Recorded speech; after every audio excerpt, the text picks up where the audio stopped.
Weeks away from the Detroit primary, we're taking a look at the mayor's race, plus the debate over whether Michigan really needed the business incentives passed this week in Lansing. Also coming up, should Detroit Public Schools end authorizing charter schools?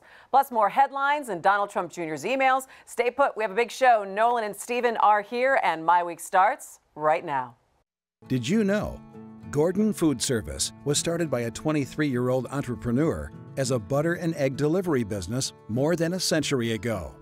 In 1948, school teacher Gerard Wendell Hayworth borrowed $10,000 from his parents to start a woodworking operation in his family's garage. It's now Hayworth Incorporated. These are just some of the ways Michigan's pioneers started out as small companies with big ideas.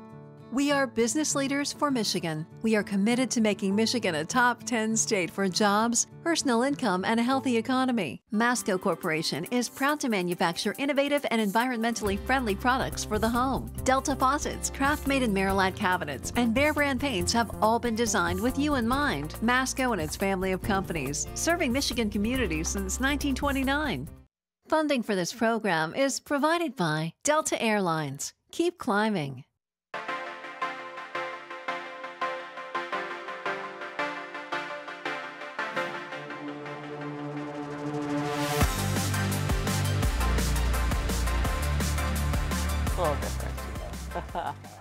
Hi there and welcome to MiWeek. I'm Christy McDonald. Joining me at the table are MiWeek regulars Nolan Finley of the Detroit News, Steven Henderson of the Detroit Free Press. Hey guys, we were off on vacation last week, but we are back now for a full show. Coming up, an insider look at the Detroit mayoral primary just a few weeks away. 8 candidates on the ballot. The biggest challenge to Mayor Mike Duggan. State Senator Coleman Young announced this week his big plan for the city if he's elected. We'll see if it's getting some traction. Plus, we'll look at the business incentives deal that passed this week in Lansing after some serious arm twisting. Also coming up, the headlines getting our attention. Donald Trump Jr.'s emails, Detroit Public School, debates authorizing charters, and so much more. So let's get started and bring in Steven and Nolan. Hey guys, one person who's not running for the mayor of Detroit, he should be running for our U.S. Senate, would be Kid Rock. I'm very excited to. Are you excited to get behind that campaign there, Nolan? I think politics has gotten a lot more interesting in the last few years. Yeah, I think it's just a stunt, but I think it was very funny. All of a sudden, my Twitter blew up yesterday afternoon with that picture of Kid Rock sitting on his couch. I think it's not coincidental that he is opening the Little Caesars Arena in, a few weeks. You guys, have you ever seen a Kid Rock show? No. I have. I've seen 2, both of them at Republican conventions. Yeah. Oh, that's right. You I played saw at it conventions. in Tampa and in Cleveland. It's a pretty good show. But the question is now, will Mike Ilitch and the Little Caesars Arena people have to give equal time to Stabenow, Bob Young, Lena Epstein? Maybe. I mean, I'd go to those concerts. I'd go to those concerts. Get a concert series. You're playing under new rules now. Hey, I gotta say, Kid Rock puts on a pretty good show, and I think this is just another part of his propaganda. No, it's not for children. It's not for black people.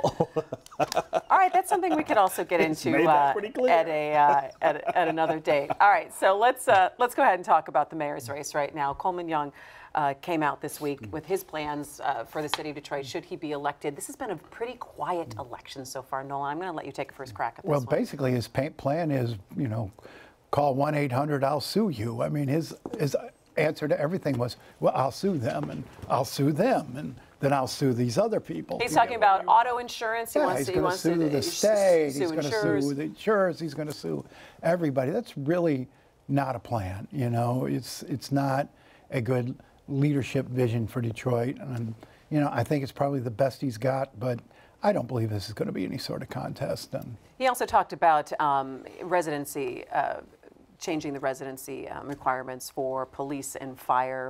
What about that? Great idea, except that the Supreme Court of this state has said you can't do it. So again, how does Coleman Young the second propose to get that done? I mean, what was, I thought, substantively interesting about his plan was that it exposed his greatest weakness. This is not somebody who has a lot of policy depth, who thinks a lot about how to enact policy and then see it make the change that he wants. He is somebody who gives tremendous voice to legitimate concerns that people have in the city, and I think that is his strength, is that he can identify with the people who feel left out of the things that are going on. But you have to take that and say, here's what I would do as mayor that would make these things different, and that's a policy question. And lawsuits aren't policy. Right. Tilting at windmills that are erected by the Supreme Court is not policy. These are just sort of teasers out there to get people excited about the idea that things could change, but it's not a real path towards it. Sounds like he should forget mayor and run for president. So it's interesting. Right? He keeps making the charge, and you said this, that the people have been forgotten, and he says people in neighborhoods have been forgotten under the Doug administration. Is that a fair charge for him to make, or does he need to go beyond that simple statement when he's running? Yeah, no, I don't think it's an unfair charge that Duggan has forgotten them. I think the challenges and problems in the neighborhoods and the degree of decay and deterioration that's happening in the neighborhoods are so great that it is going to take a long time for people to start seeing a difference, no matter what Duggan or any other mayor does. I think the mayor is probably as frustrated as anyone that you can't get at the nut of those problems. People keep leaving. The schools aren't getting any better. And, you know, bullets keep flying around. It's a very difficult task first to stabilize and then to start improving. Well, and it's going to take a little time, too. I mean, you do have a new superintendent with the Detroit Public Schools, and people will be watching that this fall as well. Stephen, let me ask you this. Is it strange that there isn't more conversation about the mayor's race, that you don't have two candidates that are very close here, that everyone's just kind of like, well, this is very quiet? Well, so I actually think that Coleman Young is trying to save some of his, his powder for the general, right? I mean, he doesn't have a ton of money, I don't think. He can't really sustain, a months-long campaign. I think his hope is to, get to the primary, get over the finish line there, and then I think we'll see something a little more engaged. And I think he will, I think he'll be pretty aggressive in attacking Mike Duggan and talking about the things that haven't quite panned out the way that we thought they would yet. But again, he's got to translate that into, actionable and realistic policy imperative. And that's been his weakness his entire career. I mean, I think he's grown a lot as a person and as a politician since he's been in the Senate and come to understand things a lot better. But policy depth is his greatest weakness. This is not somebody who thinks about that in a way that's very appealing. He hasn't raised a whole lot of money, and so it takes, it takes money in a campaign to get your voice heard and to create the kind of excitement. And Mike Duggan's not spending much money either, but so far he hasn't had to. Well, it's also the timing, talking about what we're going to see now in the next couple of months. That's right. I think what would be really interesting would be if he does not finish second in the primary. And I would not necessarily rule that out. Who else is out there? I mean, I think there's you've got a lot of people asking for write-ins. And you have no idea. But he's done so little campaigning of his own. I'm not sure how much distance he will be able to put between him and some of the other people who just have name recognition, which is really all he's running. Now, there's a runoff regardless, right? There's a general election regardless. Go to the general. So even if you get over 50%, some other places you don't have a runoff. Okay. All right, well, we'll be watching. Turning now, big business incentives passed this week in Lansing that could help Michigan land the Taiwanese company Foxconn that's looking to expand in the U.S. Now, it wasn't easy for Governor Snyder to get this good jobs package passed, even among members of his own party. So here's the deal for you. The program allows a company that creates up to 3,000 jobs with pay that matches the average regional wage to keep all new employee income taxes for up to 10 years. Now, this is interesting news here because this was a bipartisan effort. The question, was this really necessary to make Michigan competitive? And you hear critics from the governor's own party saying, we didn't need to do this. Nolan, did the state need to do this? I believe the state did need to do this. The state has already done everything I think it could do to rationalize its business tax climate for everybody, for overall, and yet it still wasn't making the final rounds in competition for these big projects. You got Foxconn dangling 5,000 jobs out there. Who knows whether Michigan's actually got a shot at those or not? But if you look at the state, it's got and the things people or businesses are looking for when they do site selection. Michigan's got not the greatest workforce to offer up. Its infrastructure is subpar, so you have to put sweeteners on the table to make up for some of those things. And I think the way this was crafted in that very limited way, it's not there for everyone and it's not permanent. Very few projects are going to come in here and create 3,000 jobs. So it doesn't put us on the hook for, like the last round. It's capped at 200. Budget. It's capped at 200 million and 15 new projects a year. Yeah. So but the problem is that those other problems you talk about are systemic problems. Right. And so you get 3,000 jobs or 5,000 jobs from Foxconn, but the next company that you need to come here and help jumpstart the economy is also skeptical of all these other things. I mean, we do have to deal with those other things. We have to deal with public education in this state, which is not getting the outcomes that we want and hasn't been for a really long time. Our rate of attainment in higher ed is falling way behind other states. Business leaders from Michigan, when the governor was elected, talked about wanting to increase the number of college graduates, but I can't remember what the number was, but we're not. I think it was 100,000 by the end of the decade. I don't think we're close to that. The infrastructure problems that we have, and those are the things that we're not focused on, and this governor has not focused on enough. He hasn't been successful at getting the things done that I think he hoped to get done when he was elected in 2010, to be able to not have to throw money at companies. Well, okay, before we talk about throwing money, because it does come down to a big price tag when you're talking about education, infrastructure, business incentives. It's all talking a little bit about money. But does this specific Good Jobs package, Nolan, put us on par with the other Midwest states that are around us? Or are we still behind, though, when it comes to spending and incentives for companies coming in? We're certainly not where some of the states are. Ohio, particularly, right? Who is willing to pour whatever it takes in to get a big company. I think this is the right way to do it because it captures the growth and tax revenue created by these projects. That wouldn't be there without the project. So it doesn't dip in to the general fund at all. I mean, I don't like the idea of corporate welfare on any form, whether it's for a sports stadium or whatever. But sometimes there's things you have to do if you're going to jumpstart an economy that has lagged for so long and still has a ways to go. Okay, so how long does that? There's sometimes you need to do some things. How far does that go when it comes to investing in what Stephen was starting to talk about in our roads, which I feel like in infrastructure we've had this argument for so many years. Nobody wants to do that. Education, that we can go back and forth about what is needed to change in education, but I think some people can agree that an infusion of some more money and resources but where's that going to come might be from? Part of it as well. That's the question. Where does this come from? If you don't grow, and this is a growth package. This is designed to grow population, grow jobs. If you don't grow, you can't do all the things you're talking about. You can't get enough money from the existing population to do all of those things. Well, see, you that's need where more we would people, disagree. more money, more investment in this state. That's not like these companies who come in here will be paying no taxes. They will be paying a considerable tax bill, property taxes to their local communities and to the state education fund.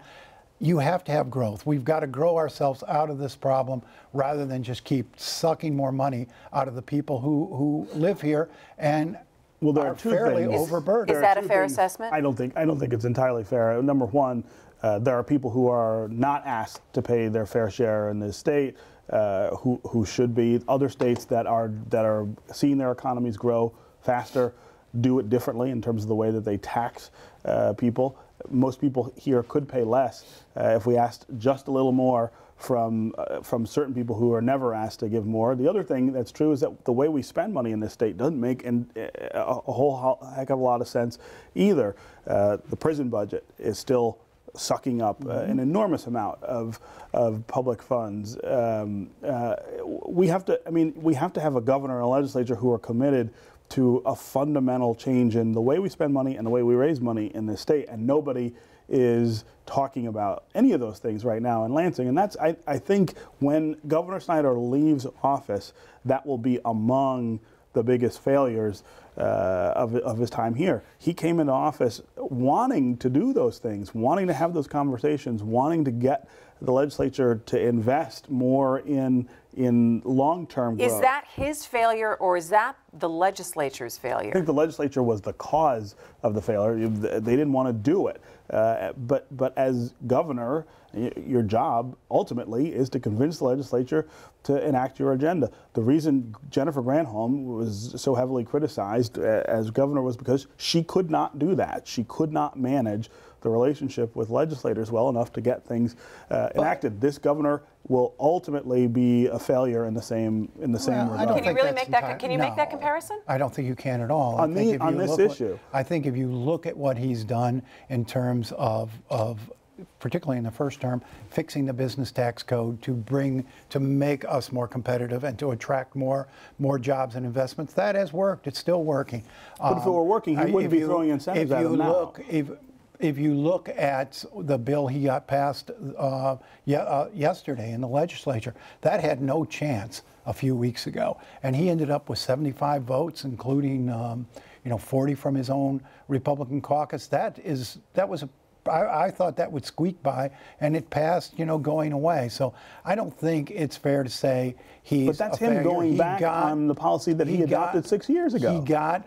How do you give him credit for that? He got money for infrastructure. He didn't get all the money he wanted, but he finally did get some infrastructure money passed. I think he's been far more effective than you portray. I think it would be wrong to call him a failure on these sorts of policy issues. He has dealt, particularly in the second term, with a very ideological legislature, but at key moments, he has gotten most of the time what he wants. How do you work with a legislature which seems like the majority of them say we don't want any kind of tax at all, and I don't want that on my record that I voted for any kind of tax increase? Because you're talking about incremental increases for certain things like infrastructure. I mean, this legislature, let's be clear, this is one of the worst group of legislators that at least I've seen in my lifetime in Michigan. I think there are a number of reasons that that's true. I don't think it has to do with the choices that we're making at the ballot box. It has to do with the structure that presents those choices. Term limits, the way that we allow this state to be redistricted every 10 years in a hyper-partisan way, those things have created a situation where the choices you have are between this extremist and that one of one party, and there is no competitive. What are we down to? 8 competitive legislative districts in this state that could get that where either party has a reasonable chance of winning. It's really low. I mean, it's horribly low for more than 100 people being in office.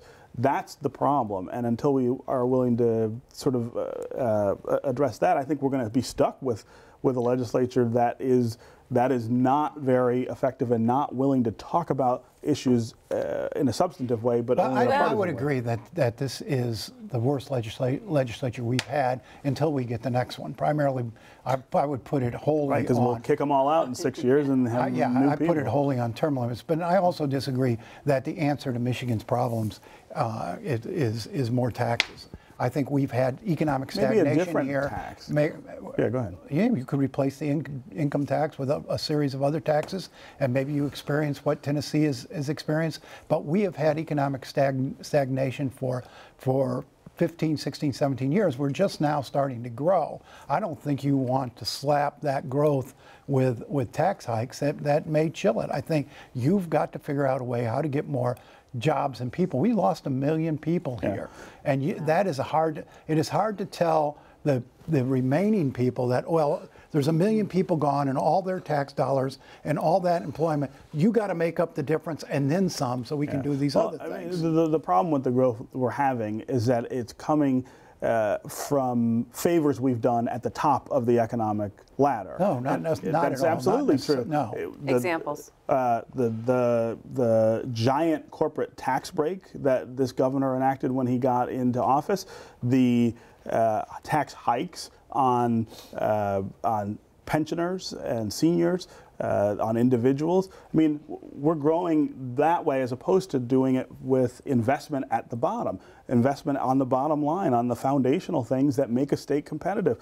Schools, infrastructure. But where are you going to get those investment dollars? From a smaller pool of taxpayers? But if you hadn't, you've got to get people in here to pay taxes. But if you hadn't given almost $2 billion to corporations that you now say need another $200 million in incentives to come here because, well, that wasn't enough, you could have been doing other things. Maybe you could have. It's Maybe like you reprioritize. Bit of a cycle to bring more people in, but you have to. But they're not brought in because of the conditions. It's a longer term game. It's a longer game. We've got more startup businesses going now than we ever had. You've got more small business growth all of a sudden than we've ever had. You've got to do things to stimulate growth.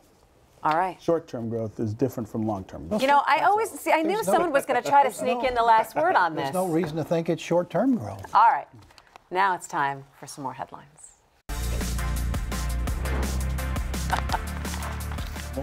You know, it's so much fun because we're getting to it right now. We're getting to it right now. Isn't it exciting? Be patient. That's why I plan out the show. Maybe I should Stephen. read in the rundown. Maybe you should have. Magic. It's magic. Oh, look at this. Donald Trump Jr.'s emails. Detroit Public Schools maybe getting out of the charter authorization business and other headlines that caught our attention this week. Let's start with DPS and the new superintendent coming out and kind of floating the idea, gosh, should DPS still be authorizing charter schools? Has started a new conversation here. Stephen, I'm going to start with you on that one. I think it's an interesting thought exercise to have about when, why, and how the public school district decides to charter schools. If you look at the states that have the most successful charter schools, one thing they almost all have in common is that those schools are chartered through either the state or local districts. Maryland is a really, really great example of that. Charter schools in Baltimore look wholly different than they do in the city of Detroit because they have to be chartered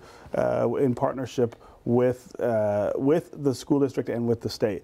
At the same time, are you creating this weird sort of competition for public schools? And I think that's the question that Dr. Vitti is asking himself, and it's worth going through. I'm not sure that there's a right answer here or a wrong answer. I think the main characteristic with charter schools still is quality, and if you can do that, if you can assure that, it's not a bad thing. What do you think, Nolan? I don't think you walk in the door closing off options. And the district charter schools provides him with an option for dealing with these schools that are clearly failing, the ones that are on the closed list or were on the closed list. If he could reauthorize them as a district charter school, it gives him another tool, another option. I don't know why you'd want to close that off. It seems to make no sense. All right, Donald Trump Jr., well, he's pretty interesting. He dumped all his emails out this week in dealing with that meeting coming up. And then he was on with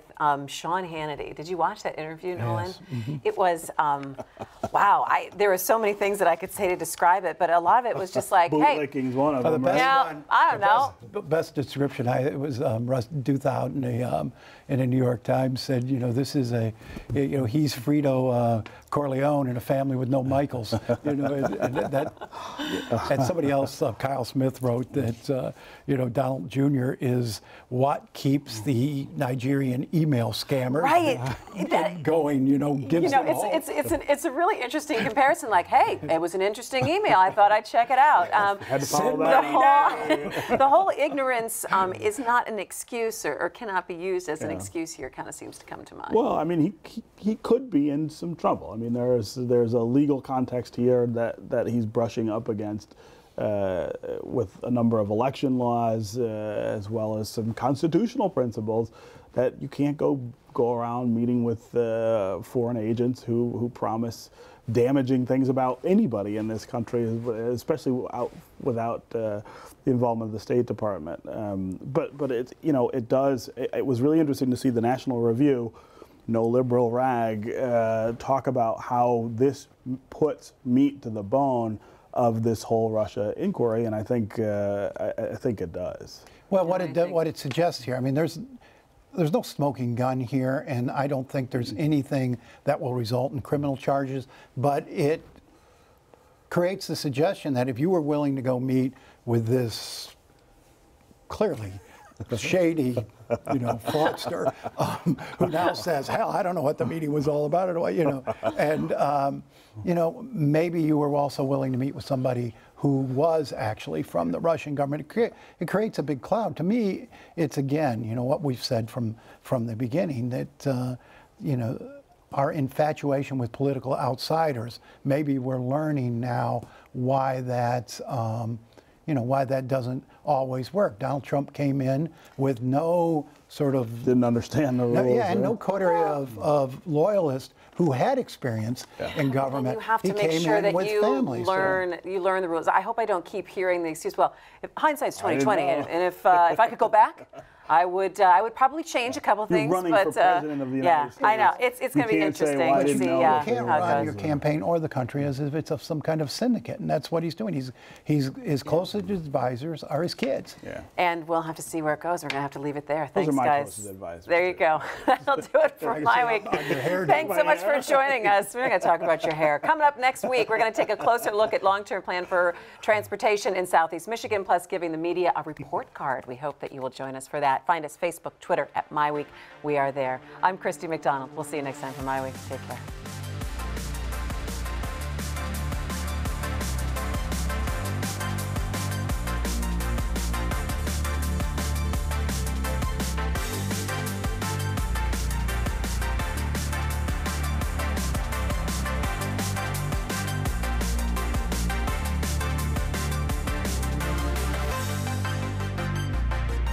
Did you know Roush Enterprises was selected by Google to assemble a test fleet of 100 prototype self-driving cars in 2015? It also produced the new Domino's delivery cars. And speaking of Domino's, Domino's sells well over 2 million pizzas per day around the world, and half of their sales are digital.